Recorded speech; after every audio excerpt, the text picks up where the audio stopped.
Now playing movie reviews in 20 Qs. Hello, you goddamn spectacular people, and welcome to the podcast, Movie Reviews in 20 Qs, the show where we review a movie by asking 20 weird and wonderful questions about it. I am your host, Sam Hurley, and I am joined this week by the most gingerest princess in all of the universe, Stacey Hurley. How are you, Stacey? I'm super excited to be here reviewing this movie. Really? Yep. Oh, that's good. And the reason why this episode is so goddamn spectacular and special is because we are joined by John Mark Junkins. John, how are you? I'm doing great, guys. How are y'all? Oh, awesome, man. Really excited about this. So glad we could get you on the show. Yeah, I'm super stoked to be here. I'm super stoked to hear that Stacey is excited about this movie because I inflicted it upon you guys, I'm pretty sure. I sent you a list of movies that I was open to doing, and this was the one that y'all selected. So hopefully it's a nice compromise of things that we're all sort of somewhat interested in. It was funny because the other options were like Phantom Menace and Indiana Jones. And for me, Phantom Menace was an immediate rule out. I was like, nah, once is enough. I'm never going to see that again. Whether or not you rewatch it, though, I think you should do an episode on Phantom Menace. You just got to get those demons out somehow, and the podcasting platform is the best way to do it, right? It is a good point. Ooh, that is a good point. It's a good challenge. I think we can organise that. Oh, God damn it. It won't inflict as much pain on me as it will on Sam, and I'd enjoy that. Sorry, man. It's like the world's ganging up on me, man. Like, literally all the most recent movies I've watched have just been so mediocre. And, well, that's why I'm glad that we're doing this one, which is obviously, as we mentioned, one you picked. Now, is there any particular reason why? Is it, like a favourite or anything? It's not a favorite or anything. I really, really enjoy this movie. It just so happens to be the 10-year anniversary of this movie, roughly. I mean, I think we're past that point. It came out in May of 2009. But it coincidentally just so happens to be the movie that my now wife and I saw the night before we started dating. And by night before, I mean we saw that movie. We went back to someone's apartment in college with some friends, hung out, and then like the clock struck midnight and went into the next day. And then sometime during the wee hours of the morning there, we started dating. Yes. And that sounds like a more exciting story than it actually is, but I don't mean what that implied, but yeah, we started dating after this movie. So it was kind of used as the marker for months into our relationship. We forgot like how long we had been dating or when we started dating. And I was like, well, it was the night that Star Trek came out. And I actually remembered the premiere date of Star Trek and not the day we started dating. So we always use it as kind of like the reference point, essentially. So other than that, it's not very special. I love that personal connection. So if people out there haven't seen the 2009 reboot of Star Trek, Stacey's going to hit you with a plot of the movie if you're not planning on seeing it, but we want to listen to the podcast anyway. So Stacey, what is the plot of Star Trek? The brash James T. Kirk tries to live up to his father's legacy with Mr. Spock keeping him in check as a vengeful Romulan from the future creates black holes to destroy the Federation one planet at a time. Yeah, that pretty much That's sums really it up. simplistic. That's it. Yeah, that's the movie. Yeah. That's the quickest one you've ever come up with, Stacey. It's great. I know. Looking at the reviews for this movie, IMDb have it at 8 out of 10, Rotten Tomatoes at 94%, but we'll start with you, John. What would you give this as a score out of 10,000 Klingons? I think I would give it 9,337 Klingons. I think that's a lot of Klingons. It's a lot of Klingons. I think Rotten Tomatoes has this about right if you expand their thing out to, as in 1,000 score instead of out of 100. It's in my top 100. You and I recorded a portion of my top 100 movies ever, Sam, on my 100th episode ever. I don't think this one was on your portion of the list, but I can't remember. But it's in like the 60s to 70s range for me. It's just a fun popcorn movie with lots of references to a property that I'm not like, I wouldn't call myself a Trekkie by any means, but I like Star Trek. Like, what about you, Stacey? As someone who's not like a Trekkie and was almost adamant about not watching this. Yeah, well, I really enjoyed it, but my score is closer to the IMDb folk. I'm going with 7,888, which is quite a good score for me for this movie. Yeah, you're not one to score movies too high, are you? So that's quite That's quite impressive for you. Yeah. I'm going to give it 8,498. Yeah, it's like an 8.5 for me. It's a really good film. We'll get into that in a little bit more depth because what we do on this podcast is we start off by answering 10 questions that can be applied to any film. We then move into our personal questions and we finish on our listener questions. And the one we always start with is compliment sandwich, which is one thing good, one thing bad, and one thing good about this film. Now, John, why don't you lead us off with your compliment sandwich? Yeah, so my first one thing good would be the timeline idea here is genius. The whole, we're going to have a movie that's a reboot, but it's also kind of a sequel of the original trilogy. It satisfies the Trekkie nerds so that they don't feel that everything that they've watched for decades no longer matters. And it's a great way to introduce the casual fan and casual moviegoer to these characters. More movies should do this. More universes should do this. And the MCU is sort of done something similar with the Endgame events. So in a way, Star Trek kind of started that. So I think that's genius. My bad thing would be, I realize it's the future and all, but some of the military standards and promotion policies in this movie don't make any sense whatsoever. There's no scenario where a cadet would be plucked from a military academy and then be able to make captain of a ship like mere days later. That's not how the military works in any military as far as I know. So maybe the New Zealand military.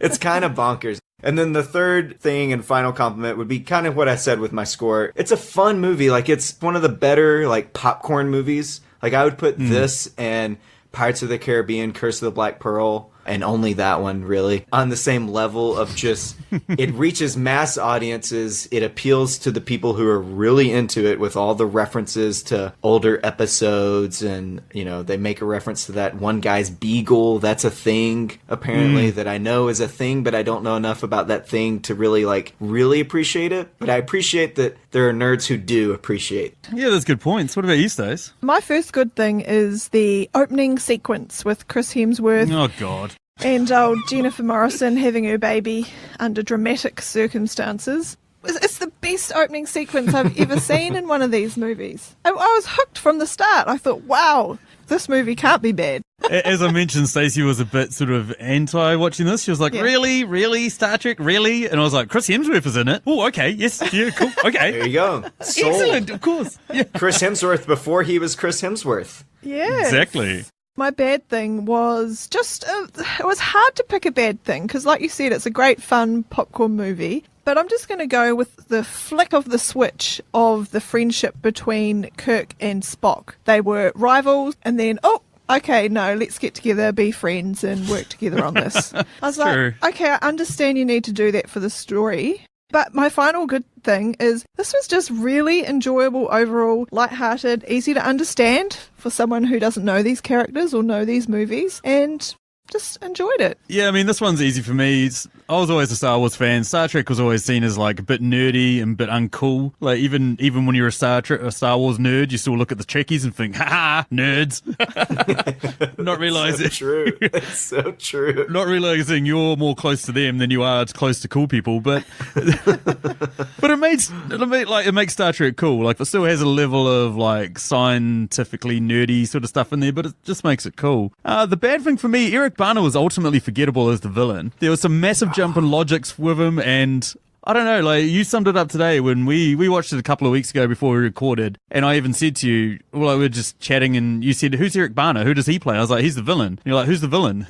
It's like, whoa, okay. But still, he did a decent enough job, and I'm sort of picking holes in a movie that's pretty good. I mean, if that's the worst I can come up with, then so be it, because my final good thing is the casting. I mean, these guys are iconic characters who, regardless of how little you know about the Star Trek universe, you know who Captain Kirk is, you know who Spock is at the very least. And to get Chris Pine in that role, playing and making his own character, that's awesome. And to get Zachary Quinto is an inspired casting. There's no one else on this planet that could have played Spock as good as him, I don't think. He was outstanding. Yeah, you're spot on with the casting. Without even seeing them do anything, you can just look at them and be like, that's Kirk, that's Spock, that's Bones, that's Scotty. They nailed it with just even the look. Yeah, man. Cool, and that moves us on to question number 2. So what is it, Stace? Which character would fart in a crowded place and not care? Start us off, Sam. You know a lot about this by the sound of things. I'm going to go with the kids that bully Spock. They're a bunch of little shits. They're telling him his mother's a whore that sleeps with aliens or whatever. They don't give a shit about anything. Yeah. What about you, John? I went with the also easy answer of Spock himself. I feel like if asked, hey, who farted? He would say, hey, it's a natural occurrence for organisms with sphincters, and it should not be delayed based simply on the location of said organism. But something tells me that... But something tells me that Bones wouldn't care either if he farted in a crowded place. Like, he'd be like, get over it. I don't care. Oh, so true.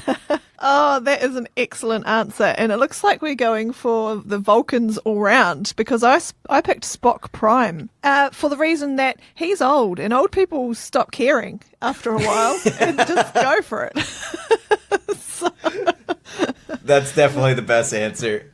Yeah. Combo of old people and logical people. You won. There you go. Well done. You win that round, Stace. Anywho, what's question number 3 there, John? What deep philosophical debate arose in you while watching this film? I was a bit apprehensive to watch this movie because it's such a phenomenon and the fandom surrounding Star Trek and Star Wars and all that stuff is so strong. I kind of thought, oh, I don't know if this is for me. Just, a regular person off the street.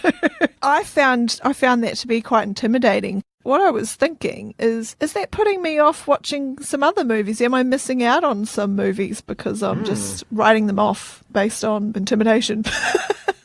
I love that. That sounds like you really took that question to heart. Like you really did an introspective there. Yeah. I did not. I mean, I guess you could say mine is, but it's really more jokey. I just thought as soon as Spock Prime enters the mix, I just thought to myself, would I want to meet my future self? Like, what if he's just a dick and a piece of shit and like he lost his job and his family? Like, how would that affect me personally? And then the flip side, what if he was awesome and everything I wanted to be? Would that make me just like coast as a person, thinking that I'm going to reach that no matter what? It really, it really threw me for a loop. That's a good one, man. That's a good one. That is quite deep. Yeah, those are quite deep. Mine sure as hell isn't. Okay, hit us with it, Sam. There's laws around sex, and rightfully so. My idea is that in the future, right, there's Vulcans and humans having sex. There's Captain Kirk having sex with some green chick. I was wondering if they have laws around sexuality in the future as to what aliens you're allowed to sleep with or what you aren't. Like, is there a test that you've got to pass in order for you to be able to have sexual relations with that? I can't even finish talking. I don't know. And that moves us on to the first of our Patreon questions, which are questions that for the princely sum of $5 a month, you get to have your question in our top 10. This first one comes courtesy of Dave Baker, who has his own Patreon as well. Check it out at patreon.com/yourfavorite, on which he hosts a whole bunch of awesome stuff. It's really good. You guys should definitely check it out. And what he would like to know is which character would have the biggest social media presence and on what platform? Or the most exciting social media presence? I'm going with Uhura, if that's how you pronounce it. And she's going to have... God damn she would, yes. Yeah, I know, but I'm going to keep it clean. She's going to have a glamorous Ladies of Science Instagram account. Because she's really the only chick in this of any note. Are you saying you forgot Winona Ryder's character of Spock's mum? No, I know they're in there briefly. There's another one that would have a big social media presence. Ooh. The green girl that Kirk sleeps with at the academy. She's definitely got Snapchat, Instagram, Twitter. Like, she's got it all, man. And as soon as she finds out that, she slept with Cadet Kirk, who is now Captain Kirk, she's going to be just tweeting that thing out like a wildfire, man. Yeah, man, that's a good answer. That's a real good answer. Yeah, she'll be a social media influencer. I can picture that. Yeah, she's an influencer. Whatever the fuck that means. Sorry, I don't know if I can say that, but... For me, Reddit loves absolutely ripping the piss out of Neil deGrasse Tyson and all his tweets about, like space and science and all that sort of stuff. I could imagine Reddit absolutely ripping the piss out of Spock on Twitter. Like basically Spock just doing all these Spockisms of logical conclusions about the space and universe. Sure, he's going to have a whole bunch of people who are smart following him and saying these are amazing. At the same time, he's going to have a whole bunch of people going, oh, look at me. I'm so smart. Woo! That's true. He would be very, memeable in today's culture. Without trying to be. It'd be a lot of Spock being genuine about something, and then we would absolutely tear it down. Yeah, exactly. And that moves us on to question number 5 these days. Okay, question 5. What's something in this film that you noticed that you don't think many other people would have immediately noticed? So I don't know if other people notice this or not, and it can be explained away, but I like to think that it can't. At the beginning, that great opening that you were referring to, Stacey, as James Kirk is being born into this world, Chris Hemsworth, his dad, asks his wife, "What is it?" Asking, like, whether it's a boy or a girl, essentially. Are you telling me they don't have the technology hundreds of years from now to be able to determine that before the birth? I realize people choose not to know, but I don't know. That just seemed like he seemed very genuinely interested. Like, is it a boy or is it a girl? And she says it's a boy, and I just feel like they would have known that. How awesome would it have been if she's like, it's a Klingon, and he's like, oh, cool. Oh shit, I'm not the dad. All right, well, this whole sacrifice was for nothing. That is dangerously close to my answer. Whoa. Like literally within the same line almost. So in that exact same scene where once he knows it's a boy, Chris Hemsworth's line is, "It's a boy, tell me about him." In that line, he slips back into an Aussie accent. It's true. It's like so noticeable if you're a New Zealander. You can easily pick up Australian accents because we get mocked about sounding like them all the time, but we can tell the difference. Of course. And he goes straight into like a real Aussie bogan accent. Like, tell me about him. Yeah. Even as a dumb American, I picked up on it a couple of times. Good. So other people do notice that. Oh, true. It's not so clever.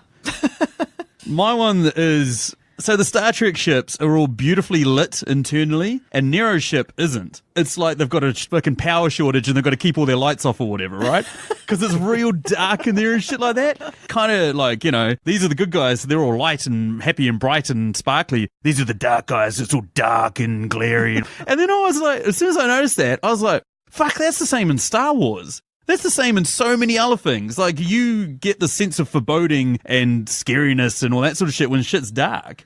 You just had an epiphany. I did. Massive epiphany. Can I swap out my debate where I talk about sexual intercourse of goddamn aliens? Yeah, you've gone from one extreme to the other. Oops.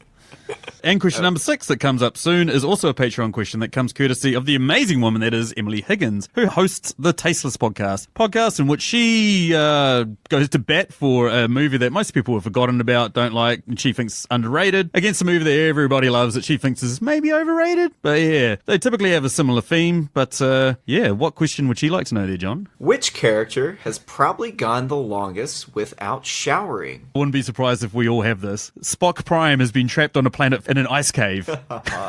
Maybe he takes a polar bath. Oh, that's true. But all that being said, he does know that there's a Star Trek base, like quite near to where him and Kirk end up. Never thinks to himself, hey, I should probably go tell Starfleet about this goddamn psychopath that's come back through time and is going to blow up everything.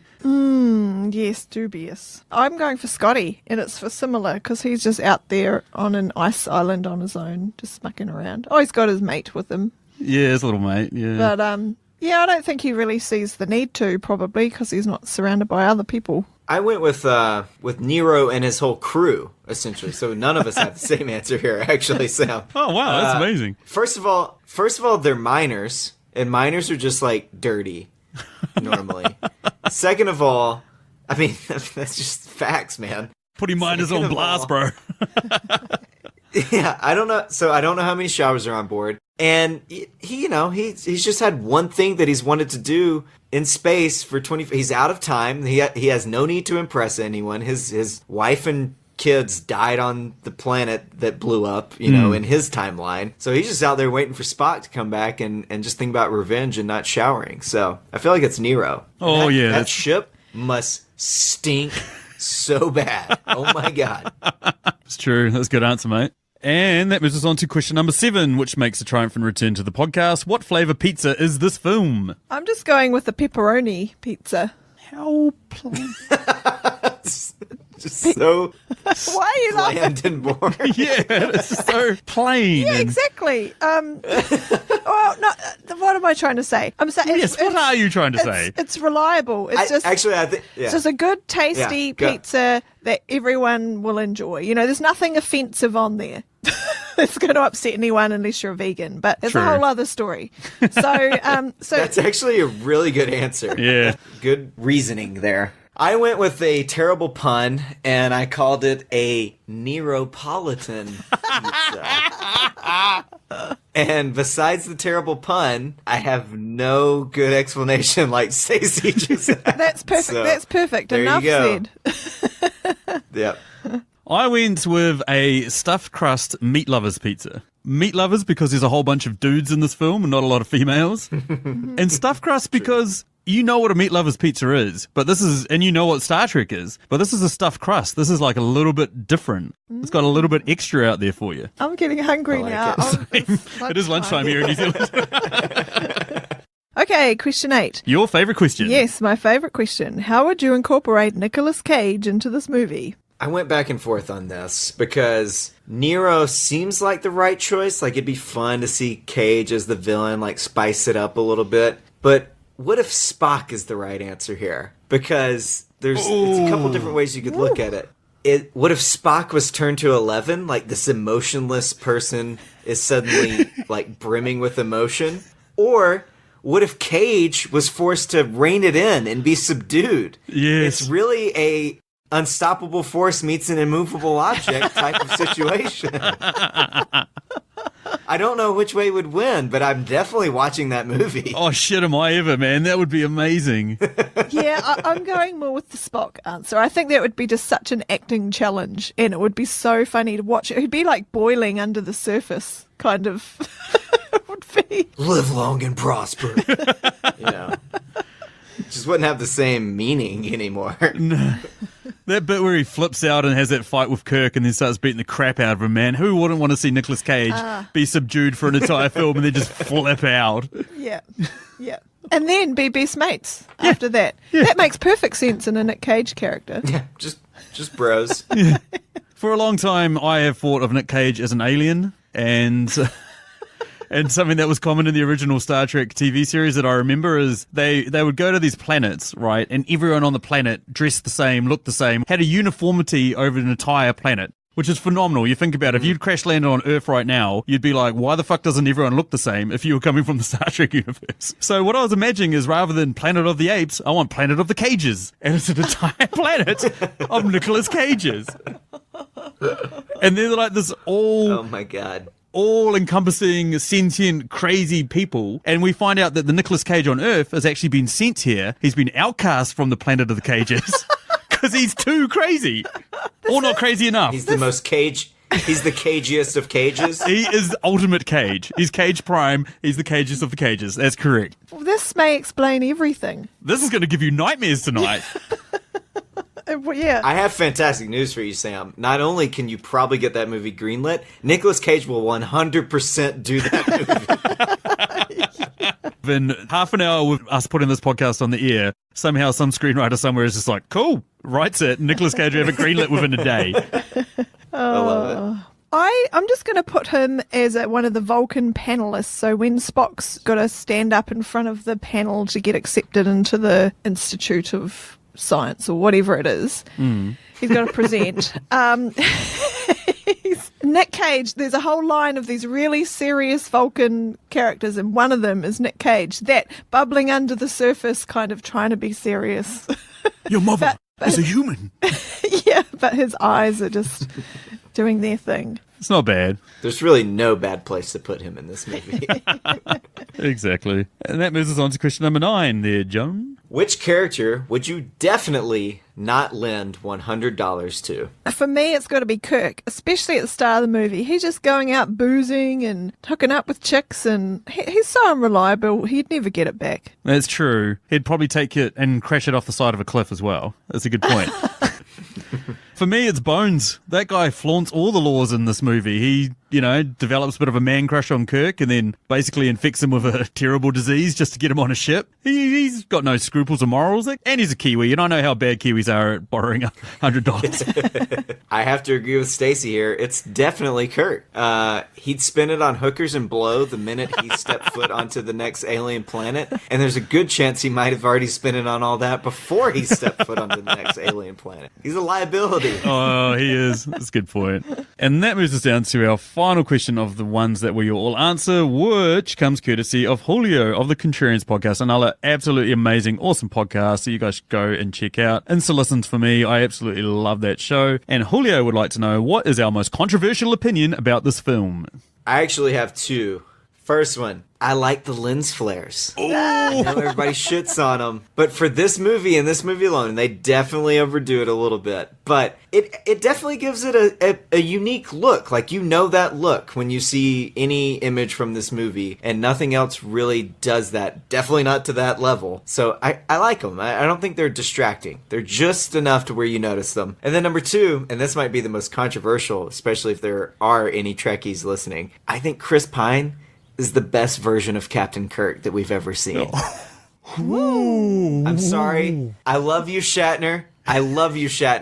But in terms of, like, believability of this guy being, like, a womanizing Han Solo, like, happy-go-lucky space pirate, essentially, it's Chris Pine. I can't really see... I mean, I can see it because I've seen it in the original series, but it's more believable when Pine schmoozes someone than when Shatner schmoozes someone. Oh, yeah. That being said, they're both great. Yeah. They're both great. It's just Pine's more believable. I like that. What about you, Stace? You touched on earlier, John, about the promotion in the military, like the randomness at which people get appointed to roles. Someone's sick that day, you got a promotion, whatever.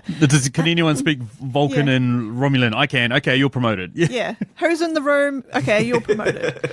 So even though Captain Kirk got plucked from Earth and brought onto the USS Enterprise and then was promoted to captain after only 3 days. And he's been fucking up the entire time. Yeah, he's just not that great. But belligerent. But my opinion about this is it works in this movie. It's believable and you just go with it because it makes sense and we need to move on in the story. Whoa, okay.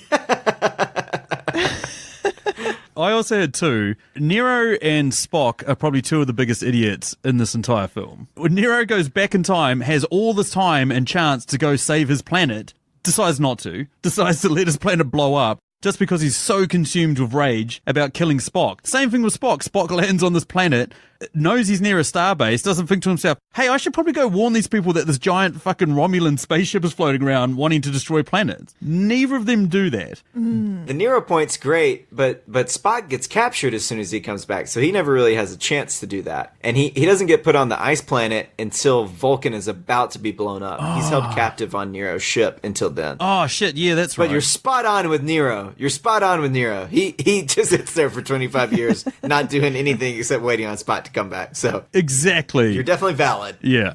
And that moves us on to our personal questions that we throw out to the other two people to answer that we don't have to answer ourselves. So, okay, guys, this one's pretty sort of straightforward. Which human character from this film is most likely to have caught some sort of funky alien disease? I'm going to go with Spock's mum, Winona Ryder. Okay, so she slept with an alien, and we don't know if this is safe or not. Based on your earlier queries. Yes. And yeah, I'm just like, whoa, risky lady. Mine is another easy answer for Kirk here. I feel like he probably contracted some alien disease before he left Earth, honestly. like before he ever entered Starfleet. He's just in Iowa chilling, and either aliens are coming to him or maybe some weird, like, transitive property thing where he still gets it. So it's definitely Kirk. I must admit, when I wrote that question, the guy that I was thinking of was Scotty, because he's stuck out on that base in the middle of nowhere with his little mate. And I was thinking, gets pretty lonely out there in space. Oh, no. Okay, question number 2 from me. J.J. Abrams in this film and in subsequent films, although I know Justin Lin directed the last one of these, and it still used Beastie Boys songs, but basically J.J. Abrams is convinced that Beastie Boys will still be a thing in a couple of 100 years. Now, what band from our time do you guys legitimately believe will be a thing in a couple of 100 years? People will be playing their music similar to how we do with like Beethoven or Mozart or something like that. So I thought long and hard about this question because I've actually read a book where they kind of almost danced around this question a little bit. Most obvious answer is the Beatles, right? Yeah. But that's not where I'm going to go. There's a very real possibility now that Kanye West could one day become president, I guess. And if that happens, his music before I'm assuming during and after his presidency would be studied in future history scholar type situations. His inaugural address might be just a rap verse. So I'm terrified. Very real possibility now. Yes. Oh my goodness. I live in the country that could happen in, so I'm way more terrified, trust me. Yeah. Wow. I didn't pick a band, but I've got a song that I think is going to pop up in the movies 200 years from now. Gangnam Style. What? And it's like, why was it popular when it came out? So why not be popular in 200 years? It's not even popular today. Well, not popular. That wasn't the question. It's still around, still a thing. Its shelf life has been, all of 2 years, probably? Yeah. I mean, I know it's older than that, but it lasted 2 years as a phenomenon. Yeah. So we'll inevitably go through, the retro phase, then, the retro phase. So you're banking on just us retroing for hundreds of years now. It's not a bad bet, honestly. That moves me on to my final question. I want to know, from all the characters in this film, which one do you reckon believes the Earth is flat? This is a really difficult question because all of their characters Yes. have been to space and seen planets. That's why I want to see how creative I can get you guys on this one. I'm just going to drop Kirk in it. He just is, how do I explain it? He's just a bit of a dumbass in some ways. I just think that maybe he's got some different views on things. He is a bit of a contrarian as well, so I could imagine him arguing that it's flat just for the sake of being an arsehole. Yeah. Also, he grew up in Iowa, and Iowa is pretty fucking flat, so... Yeah. He would, if he didn't branch out, he would just think that, that's the Earth, I guess. Yeah. I went with a different character. A short-lived character. I said the red suit guy who dies while space skydiving. One, because I felt like we had to mention red shirts at some point in this episode and how they just are the first ones to die always. But two, he doesn't have great spatial awareness. He deploys his parachute at 50 meters, I believe, less than 50 meters, I believe, from the spot he's supposed to land on after falling literally thousands of meters. So he seems like a guy who you could convince that the Earth is flat. Deploy a chute. Nah, bro, I'm cool. All good, and that moves us over to John for his set of 3 questions. All right, so my first question. What character would you most like to watch a reality TV show about? I want to see a reality TV show around Scotty. That guy is beaming beagles into the middle of nowhere and then not coming back or having incidents with it. And he's just fun, likable, man. Who doesn't like Simon Pegg? He's relatable, he's enjoyable, he's funny, he's everything you want. A reality TV show. I did think about keeping up with the Kirkians, but nah, definitely Scotty. Oh, that's a great show, by the way. Keeping up with the Kirkians. I'd like to watch a reality show about Spock. He's by far and away the most interesting character because he's a mixture of human and Vulcan. He's got different elements. He's not pure anything, any one way. Right. That's a good idea, too. I just picture that show, the camera crew is just filming him around his apartment, just going around, straightening pictures and, washing dishes, just very, OCD stuff. Yeah. It could almost be like a documentary style. This is the day in the life of someone with OCD. Yeah. Spock in the wild. Yeah.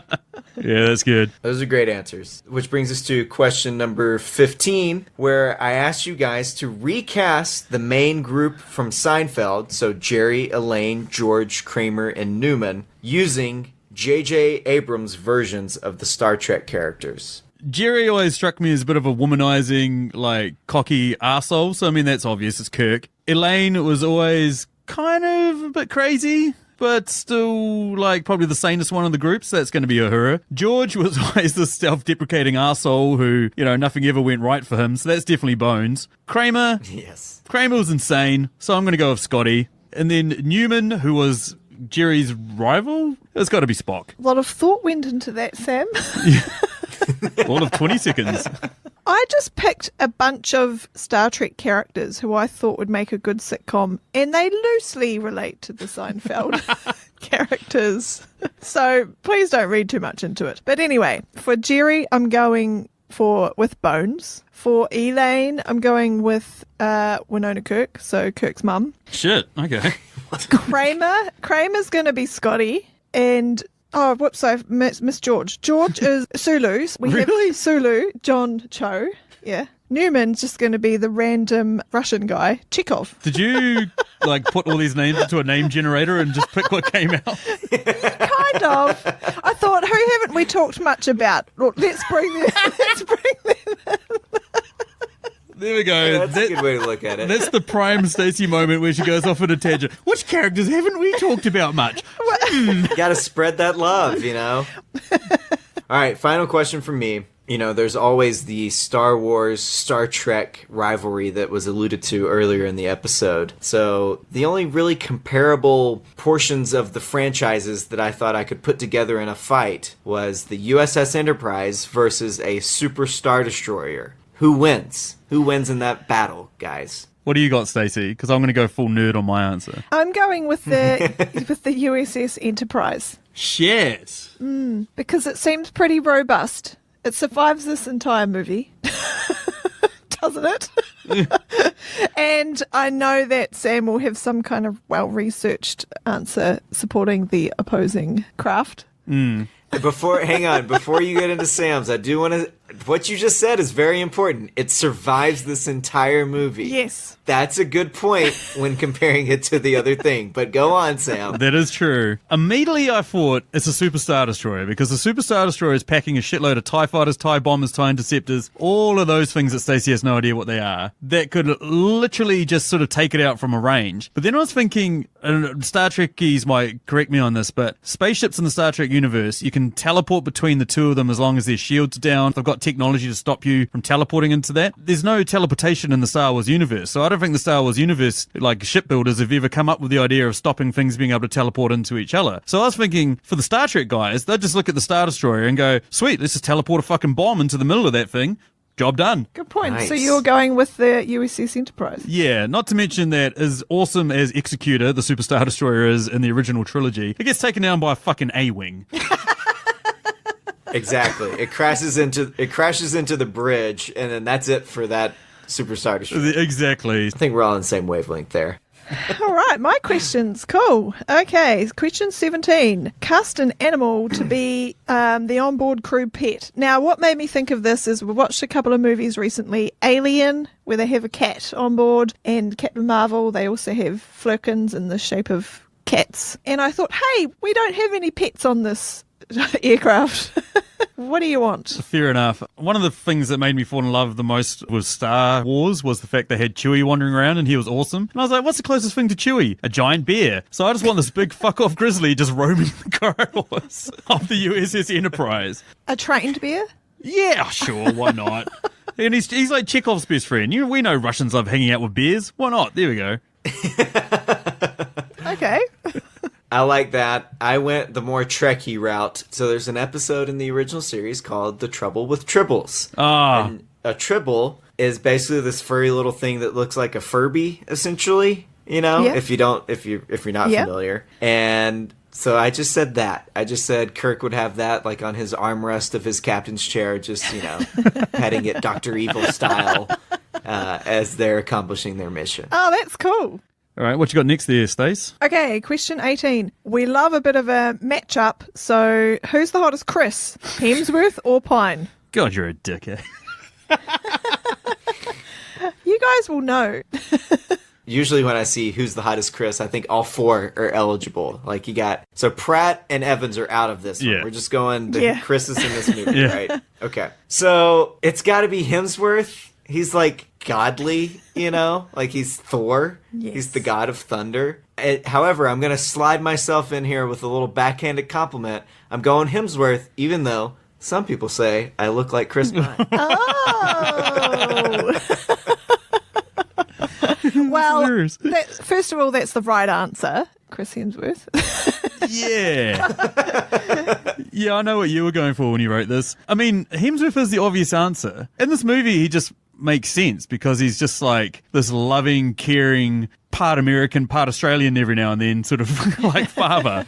And he's like, he's the right answer. Like, Chris Pine is just the bad boy. He's like, he want to make you feel as safe and secure as Chris Hemsworth. I'm going to stop now. I'm going to stop. Yeah, okay. Whoa. It's just a simple one-word answer, thanks. Yes, I'm discovering a part of me I didn't know I had. This is... Okay, and moving right along before you get too awkward. Question 19. What other old school TV show would you like to see rebooted? It's already had a recent reboot, a great reboot, but I would still be down for another Battlestar Galactica. Ooh. Especially a movie, kind of like this, where they do a soft reboot of the series in some way. I love the 2000s, series that came out. I think it was, I can't remember if it was 5 seasons or something like that, plus or minus 1 or 2. But yeah. I'm going to go with a sci-fi TV show that I absolutely loved as a child. I used to tune in every week and watch it when I can on all of New Zealand's 2 TV channels back in the 80s. Man, we're lucky we had electricity back then, to be honest. But I'm going to go with Quantum Leap. I loved Quantum Leap, and I don't know whether I'd want it as a film or as another TV show, but it lends itself to so many cool historical things. Yeah, everyone loves a good That's time a good travel. one. People don't remember that show. That's a great show. Good answers, That's guys. genius. And that moves us down to our last question, which is a listener question, one that we threw out there to you guys to answer for us. But before we get into your guys' answers and just generally sort of judge you, mock you, take the piss out of you, all that sort of fun stuff, we're going to give our answers, which, I mean, this film's great. Well, obviously, we all enjoy it. We all think it's pretty damn awesome. But is this the best reboot, remake, reimagining, whatever of all time? Or what do we think is better than this? Mine's a totally different genre, but it's one of my favourite classic movies that I watched in my childhood. But actually, the 1939 version of The Wizard of Oz, Judy Garland classic that everyone remembers, that was actually a remake. There were actually 3 other films and a stage musical prior. Holy shit! Yeah. Look at the film nerd. I actually did not know that. That is... Wow. And an animated. One of them was animated, actually. So before this one, but clearly this is the one everyone remembers, Judy Garland. This is phenomenal, Stacey. This is the most research you've ever done for a podcast ever. Well, I had to because it's about reboots and stuff, and I had to Google something. What is a reboot?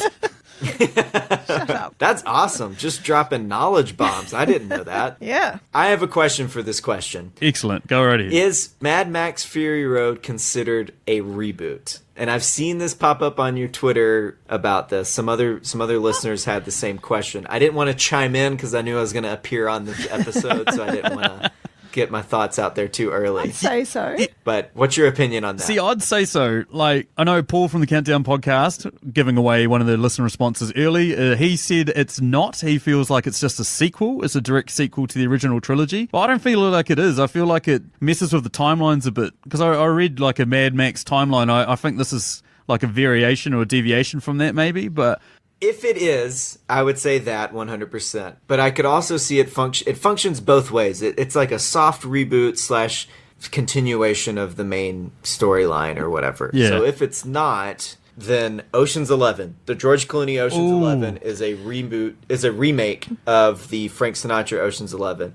So that's a more pure remake. So that's my answer. Yes. Final Good answer. Have you seen the original? The Frank Sinatra version? I have not. I watched half an hour and gave up. I've seen. Yeah, I was like, this isn't that good.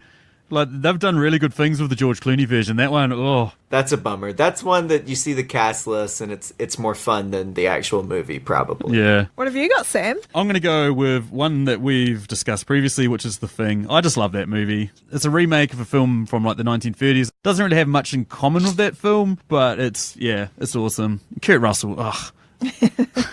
As great as Ocean's 11 is, if Fury Road is not a reboot or remake, The Thing is the best reboot or remake. I forget that it's a reboot or remake because it is very dissimilar to the other one. Yeah. But yeah, great answer there. And that throws us over to Twitter, where we'll go first with Twitter and then move on to our Facebook answers as well. The Trope Stormtroopers podcast said Batman Begins. Brian McCree said The Thing. It was the first one that came to his mind, but he also would say Ocean's 11, so there you go. He's on the same level as us. Paul, as we mentioned from the Countdown podcast, who is going to be on our show soon to talk about Basic Instinct, and we're going to be over on their show as well, reckons that we are nailing it pretty well of the 09 Star Trek, but the other awesome one is Zack Snyder's Dawn of the Dead. And who doesn't want to see a crossover of those two films? Fast zombies taking over the Enterprise. Hell yes. Holy shit, that's an idea, Paul.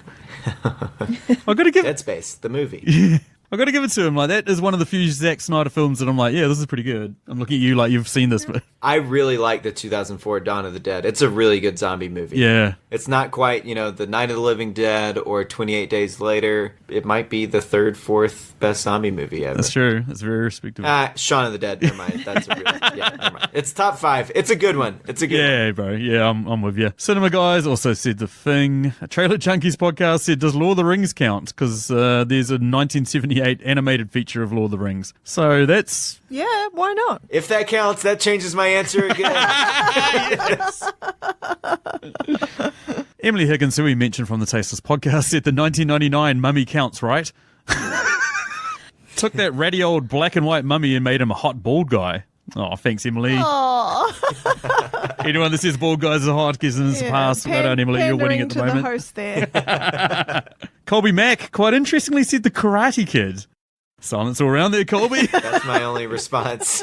Sorry, man. I love you, dude. But sorry, Colby. Steve from Everything I Learned from Movies said, I'm not sure if Mad Max Fury Road qualifies, but if not, King Arthur, Legend of the Sword. What? Or Wicker Man. Oh, I'm with you there with Wicker Man, Steve. What? There's an original Wicker Man without Nick Cage in it? Yes, there is. And it's a very awesome horror movie, but Nicolas Cage's Wicker Man is like an 11 out of 10. It's amazing. He took a big jump off a cliff there with I love Mad Max Fury Road, but if that one doesn't count, then these other kind of shitty movies. Scalesy95 said, hard to admit this as a man, but the latest Star is Born was amazing. I said, good on you, man, but there's no way in hell I'm going to watch that movie. I like that movie. That's a decent choice. Fad Views said, Top Gun, I'm calling it. Whoa, there's a bit of a prediction. Oh, the new one. Yeah. Oh, that's not even out. No, not even out yet. Exactly. Old. Is he Prime? Is he Spock Prime? Does he know these things? I think it's going to be a sequel because I'm pretty sure Cruise is in it. You could say soft reboot, I guess, but... He also threw out there Batman Begins. MC Myers threw about 5 at us. Evasions of the Body Snatchers from 1978. Shin Godzilla, The Thing, Scarface, True Grit, and Nosferatu. And Casino Royale could win for both categories. Interesting. The Nomcast said, a lot of the best ones have been said, but I'd like to give some shine for Rise of the Planet of the Apes for doing an excellent job of bringing back after what Burton did to it.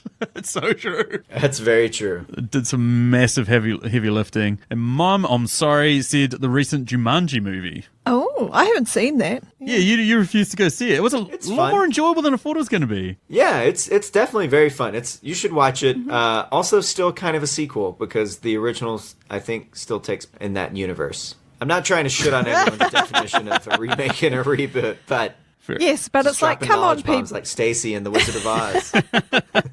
Yeah, but also, people, come on, answer the question. Yeah.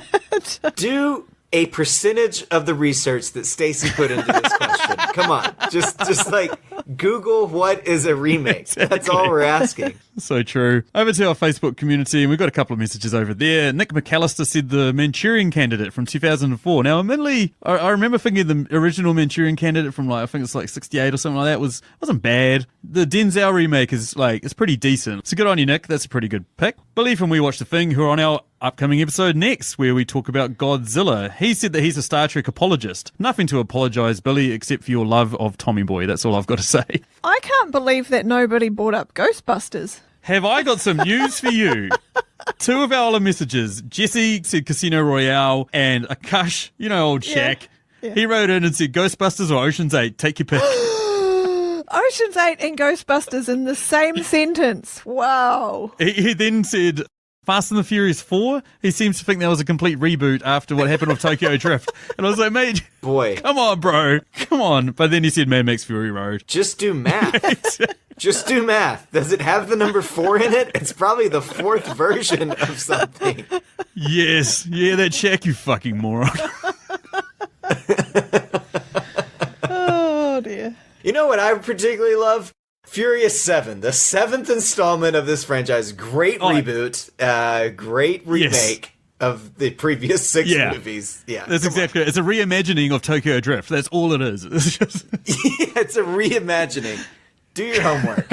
Anywho, that takes us down to the end of our podcast. Thank you so much for everyone for listening, and a massive thanks to our Patreons as well for giving us those questions in the top 10. As well as our little Patreons that help us pay for some of the films that I've had to go see recently, like Detective Pikachu, or Aladdin, or Godzilla, King of Monsters, or X-Men Dark Phoenix, and I'm pretty sure you all fucking hate me. Anyway. But all those thanks aside, the biggest thanks goes to this man, John Mark Junkins, for coming on the show and absolutely crushing it. Thank you so much, John. Hey, thanks, guys. I had a blast doing this. I had a blast thinking about your questions while I was rewatching the movie. And yeah, check out Junk About Movies on all your podcasting platforms. I do a variety of things, tournaments, anniversary episodes, top 10 lists, just you name it, everything junk about movies, essentially. And I've had Sam on before. Look forward to having both Sam and Stacy on potentially in the future again. And yeah, I would love to run through 20 questions about a movie anytime with you guys. Thanks for having me. Oh, excellent, man. Stacy's a very tough guest to get on other people's podcasts. Yeah, I don't do that well. I'm usually not nerdy enough. Hey, it's Junk About Movies, so it's anything under the sun related to movies. So maybe I'll DM you separately, and we'll find out something that you like, and then we'll force Sam. Yes. Yeah, that sounds cool. But yeah, as with all of our guests that we get on the show, I don't get them on unless I really enjoy their podcast as well. And John's podcast is awesome. We'll have some links down in the show notes, stuff like that. It was an absolute blast to go on with you and talk about Captain Marvel and our predictions for where the MCU might be going. That was an awesome episode. As well as being part of your 100th episode, man. That was like a legit amount of fun. Yeah, and I'd have to say to your listeners, go listen to my episode that Sam was on about Captain Marvel, where I believe in the next 10 years you will hear some of Sam's predictions for the MCU coming true, because the stars are aligning, my friend. Yes. Everything you brought up is kind of how they're angling towards, so welcome. Yeah. Stacey, I'm not sure if you appreciate it or not, but Sam went full Rain Man on the MCU, the future of the MCU, and he's going to be right. They should hire him. I'm aware. I get the full rundown. Yep. She sends the 17,000 tweets I send at Kevin Feige daily. One day he'll answer, damn it. One day. That's awesome. And anywho, that is the end of our podcast. If you like the show and want to get in contact with us, you can find us on Twitter at Movie Reviews In. You can find us on Facebook at Movie Reviews in 20Qs. You can send us an email at mritqs@gmail.com. As we discussed, some upcoming episodes of ours is Godzilla with the boys from We Watch the Thing. Every single one of my friends absolutely refused to go see this movie, and I can't say I blame them. So I've got the two boys from We Watch the Thing over to go through 20 questions about that film. Other episodes upcoming after that is an episode on Basic Instinct with me, Stacey, and the Countdown podcast boys. Silence of the Lambs with Emily Higgins from the Tasteless podcast. Dark Phoenix, we're going to throw an episode out on that soon, and that all pretty much leads us up to our 100th episode, which will probably be edited and on our Patreon soon, where you can listen to it for princely sim of $1, where 10 of us basically go through 20 random questions. One of the questions was John's, and 10 other questions. It was a lot of fun. Anywho, thanks again, John. It's been amazing, and yeah, that's thanks for me. Thanks. Thanks, guys.